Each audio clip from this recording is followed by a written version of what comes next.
नमस्कार, मैं रविश कुमार। कुछ मामलों पर सार्वजनिक नैतिकता का प्रदर्शन करने में हमारा कोई जवाब नहीं। हम इतने यकीन के साथ दावे करने लगते हैं कि इन्हीं कारणों से आजकल यानी इस कलयुग में ऐसी वैसी बातें हो रही हैं। इस पतनशील कलयुगी नैतिकता में पोर्न साहित्य और वीडियो के योगदान पर बहस हो रही है, क्योंकि इन पर प्रतिबंध लगाने के लिए एक जनहित याचिका दायर की गई है।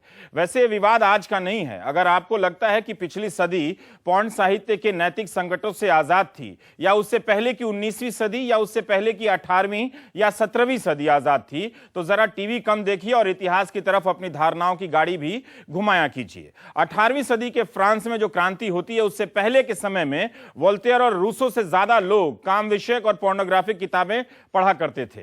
15वीं सदी में प्रिंटिंग के आने से बाकी रचनाओं के साथ साथ पोर्न पुस्तकों का भी प्रसार हुआ। भारत के संदर्भ में, खासकर उत्तर प्रदेश के संदर्भ में, चारू गुप्ता की एक किताब है सेक्सुअलिटी, ऑब्ससिनिटी, कम्युनिटी। इसे पढ़ेंगे तो पता चलेगा कि 1900 में प्यारेलाल जमींदार ने जब कोक शास्त्र लिखा तो 5 साल के भीतर इसके 7 संस्करण छप गए। तब इंटरनेट नहीं था, लेकिन आज है, और सही है कि इंटरनेट ने इसकी उपलब्धता की रफ्तार बढ़ा दी है। अश्लीलता को लेकर हम हर बहस में अलग अलग पैमाना अपनाते हैं। यही साफ नहीं कि यह है क्या। औरतों का वस्तुकरण यानी एक ऑब्जेक्ट के रूप में पेश करना अन्य कारणों से भी होता रहा होगा। तो इन पृष्ठभूमियों में जब जनहित याचिका दायर की गई है, तो दो बातों को बुनियादी रूप से समझने का यहां प्रयास करेंगे। एक कि पोर्न साहित्य औरतों के प्रति हमारे नजरिए को कितना गढ़ता है, औरतों के प्रति हमारा जो हिंसक व्यवहार है उसमें उसकी कितनी भूमिका है। इंटरनेट और हस्तफोन यानी मोबाइल के जमाने में उसकी उपलब्धता के कारण क्या समाज के एक तबके के हिंसक बर्ताव में बढ़ोतरी हो रही है। दूसरा कि जो साहित्य जन जन के कारण ही गुप्त रूप से जिंदा है, उसे क्या कोई कानून जनहित में समाप्त कर सकता है। हम लोग बात करेंगे। हमारे साथ डॉक्टर अनुराग मिश्रा हैं, आप मनोवैज्ञानी हैं।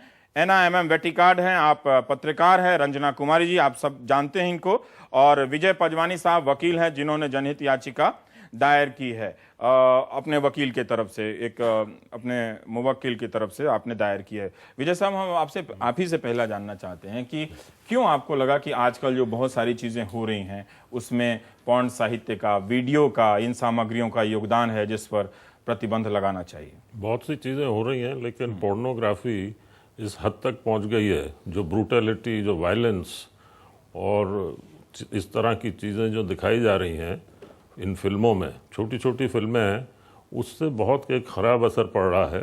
और हम लोगों ने जब ये सोचा कि इसको फाइल किया जाए ऐसी याचिका को सुप्रीम कोर्ट में, तो उस वक्त 16 दिसंबर वाला रेप हो चुका था और पूरे देश में एक माहौल पैदा हो गया था इन सब चीज़ों के ख़िलाफ़। और जंतर मंतर और इधर उधर सभी जगह लोग प्रदर्शन कर रहे थे, डेमोन्स्ट्रेशंस कर रहे थे। तो फरवरी के महीने तक, एंड तक हम लोगों ने रिसर्च किया था और ड्राफ्टिंग की। उसके बाद ये फाइल हुई है। क्या रिसर्च क्या था इसमें? रिसर्च कई तरह के रिसर्च होते हैं, जैसे sex for money, sexual activity for sexual activity, ये तो पोर्नोग्राफी हो गई। आप सेक्सुअल एक्टिविटी दिखाते हैं एक लड़के लड़की में, देखने वाला उससे उत्तेजित होता है। तो पहले तो ये शादीशुदा लोगों के लिए बनती थी, जबकि बात आपने अभी शुरू में कही फ्रांस में, उसके पहले तो ये शादीशुदा के लिए थी। अब ये 12 साल और 11 साल के बच्चों के हाथ में भी आ गई है, क्योंकि मोबाइल उनके पास है, कंप्यूटर उनके पास है। अगर आप एक वेबसाइट खोल लें, टीन लस्ट या टीन पोर्न, तो आपको उसमें हजारों और वेबसाइट मिलती हैं और एक सेकंड में मिलती हैं।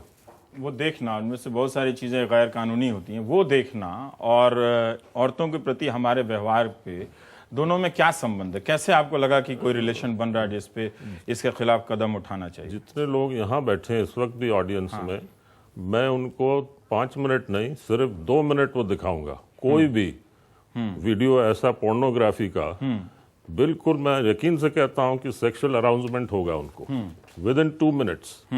और अगर बहुत ज्यादा मैंने वायलेंस वाली वीडियो दिखाई या ब्रूटलाइजेशन, तो अब नहीं होगा, क्योंकि तब आप डिस्गस्ट फील करोगे। ये आप धारणा के आधार पे कह रहे हैं या आपने रिसर्च के आधार? मैंने रिसर्च किया है, मैंने लोगों को दिखाया है।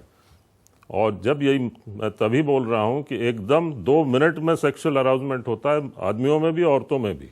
एकदम हम आपसे फ्रैंकली अगर बात करेंगे आप अलग अकेले में, तो वो कन्फेस करेंगे कि ऐसा है। पब्लिक में नहीं कहे कि भाई हमें नहीं देखना, इसका बुरी चीज है। इस हिंसा से संबंध है, आप ये कह रहे हैं? बिल्कुल एकदम बहुत क्लोज संबंध है, क्योंकि अभी भी अक्यूज ने खुद कहा ये जो पिछला रेप हुआ है 17 तारीख बहुत का, सारी चीजें होती हैं, कभी शराब के नशे में है, कभी बहुत सारी चीजें हैं, एक शराब- दो मामले में हो सकते हैं, इतने सारे मामले होते हैं दुनिया भर शराब में। और पोर्नोग्राफी मिलके जो कॉकटेल बनता है उसके वजह से बहुत कुछ हो जाता है। ऐसा है बिल्कुल क्या रेप डॉक्टर साहब? ऐसा अनफॉर्चुनेटली नहीं है।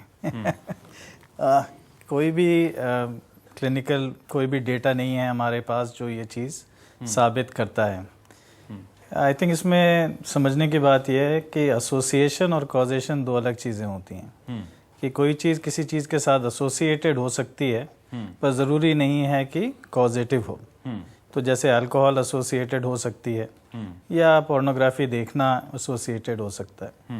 इस पे कई सारी स्टडीज़ हुई हैं। दो किस्म की स्टडीज़ होती हैं, एक होती हैं केस कंट्रोल स्टडीज़ और एक होती हैं epidemiological study. Case control study जैसे सर बता रहे थे कि किसी को आप वीडियो दिखाइए और फिर उसके बाद उनका रिस्पॉन्स आप मेजर करिए। तो केस कंट्रोल स्टडीज़ में भी ये पाया गया है कि जो इंसान को आप ज़बरदस्ती दिखा रहे हैं उसके ऊपर थोड़ा बहुत असर पड़ता है, पर कितना लॉन्ग लास्टिंग इफेक्ट पड़ता है और उसका क्या ट्रांसलेशन होता है बिहेवियर में, इसके ऊपर data is inconclusive. Most data कहता है कि ऐसा कोई स्ट्रॉन्ग रिलेशन नहीं है।